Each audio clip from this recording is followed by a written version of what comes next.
Are the mentally ill better off living on the streets than inside an asylum? Are they better off inside a prison than an asylum? Is affirming the delusions and mutilating the bodies of gender dysphoric, is that more humane than treating their mental disorder? 22 days before his assassination, John F. Kennedy signed the most important piece of legislation of his presidency, the Community Mental Health Act. The act provided federal funding for mental health and research facilities across America. It fueled the United States de-institutionalization movement, social and medical reform that shut down insane asylums and treated the mentally ill with psychiatric drugs. The Community Mental Health Act, signed on Halloween 1963, arguably stands as the Emancipation Proclamation for the mentally ill. I know this because yesterday a Twitter user sent me down a mental health rabbit hole with a single tweet. Here's the tweet. It's very simple. U.S. population 1955, 161 million. U.S. population 2023, 332 million. 1995 mental asylum population, 559,000. 2023 mental asylum population, 35,000. This is the real crisis. That's how the tweet ended. The user sent me that in a reply to a response to my tweet showing a disturbed person harassing a New York police officer at a subway station. Watch the video. Why your officers take black lives? Why your officers take black lives? Your officers are taking black lives. Your officers are taking black lives. Are y'all gonna arrest the man who did this? Your officers took black Y'all lives. silence is violence. Your officers You're took literally black one lives. mental health right. Your officers took black lives. Your officers took black lives. Your officers took black lives. Your officers took black lives. Your officers took black lives. Could you imagine being a cop and having to deal with that? That disturbed person was participating in a protest over the death of Jordan Neely, the mentally ill homeless man killed last week inside an NYC subway. Now, just think this through. Jordan Neely was not killed by police. This person screaming, "Your officers took black lives! Your officers took black lives!" The police weren't involved. A Marine put Jordan Neely in a chokehold because Jordan Neely was acting a fool. That's who took Jordan Neely's life, if anybody, but we'll get into that later. Before receiving the tweet, I had no idea that America had dramatically pivoted on how it treats the mentally ill. Like most of Western society, we used to commit, house, restrain, and care for our mentally disturbed inside institutions. Following the lead of Europe, in the 1950s, we concluded our treatment of the deranged was inhumane. Pharmaceutical companies convinced lawmakers that they could concoct drugs to control the insane. We shut down insane asylums. President Kennedy had a soft spot for the mentally ill. His sister Rosemary suffered brain damage at age 23 after a lobotomy surgery.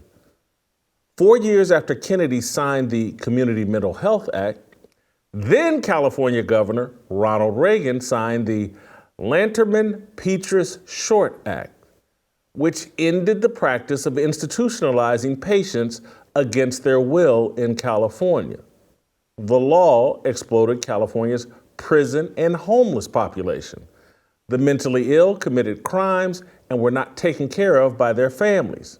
They lived on the streets or in prison. This all perfectly explains Jordan Neely. Abandoned by his father as a child and made motherless at 14 by a murderous stepfather, Neely fell into depression, mental illness, and crime. Arrested more than 40 times, Neely lived on New York streets and harassed and/or assaulted people on the city's subways. Mental illness is America's real crisis. Corporate media are discouraged from discussing the failure of drugs to combat the problem. Big Pharma, with its advertising power, owns the mainstream media. Television networks, internet platforms, and most social media apps depend on Pfizer, Moderna, Johnson & Johnson's ad dollars. There's considerable risk for any broadcaster or network to question anything produced by Big Pharma. Rather than analyze our mental health crisis, we've chosen to normalize it. That's why Richard Levine gets to play the role of Rachel Levine, the first female Public Health Service Commission Corps 4-star admiral. President Joe Biden appointed Levine as the Assistant Secretary of Health.